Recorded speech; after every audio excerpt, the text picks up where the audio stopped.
اللہم صلی علی محمد وعلی آل محمد۔ بسم اللہ الرحمن الرحیم۔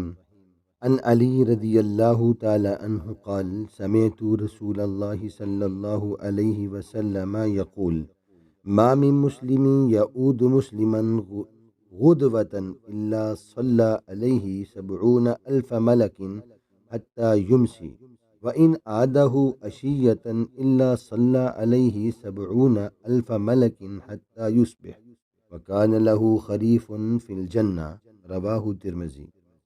حضرت علی سے روایت ہے رضی اللہ تعالیٰ عنہ فرماتے ہیں کہ میں نے رسول اللہ صلی اللہ علیہ وسلم کو فرماتے ہوئے سنا، جو مسلمان کسی مسلمان کی صبح کے وقت مزاج پرسی کرتا ہے تو شام تک 70,000 فرشتے اس کے لیے دعائے خیر کرتے رہتے ہیں، اور اگر شام کے وقت بیمار پرسی کرتا ہے تو صبح تک 70,000 فرشتے اس کے حق میں دعا کرتے رہتے ہیں اور جنت میں اس کے لیے چنے ہوئے پھلوں کا حصہ ہو۔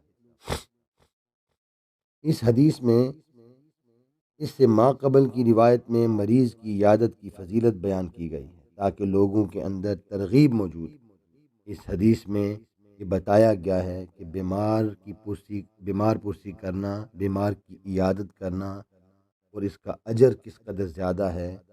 اگر کوئی بندہ صبح کے وقت جاتا ہے تو شام تک فرشتے اس کے لیے دعائیں مغفرت کرتے رہتے ہیں۔ ہماری دعا اپنے حق میں پتہ نہیں قبول ہو یا نہ ہو، لیکن یہ بات پکی ہے کہ فرشتوں کی دعا ضرور قبول ہوتی ہے، کیونکہ وہ گناہ نہیں کرتے، ان سے گناہ سرزد نہیں ہوتا۔ اور جو شام کے وقت مزاج پرسی کرتا ہے تو صبح تک اللہ تعالیٰ کے فرشتے اس کے لیے مغفرت کی دعائیں کرتے رہتے ہیں۔ اس حدیث میں ہمیں یہ سبق دیا جا رہا ہے کہ یہ تمہارے بھائی مسلمان کا حق ہے کہ تم اس کی عیادت کرو۔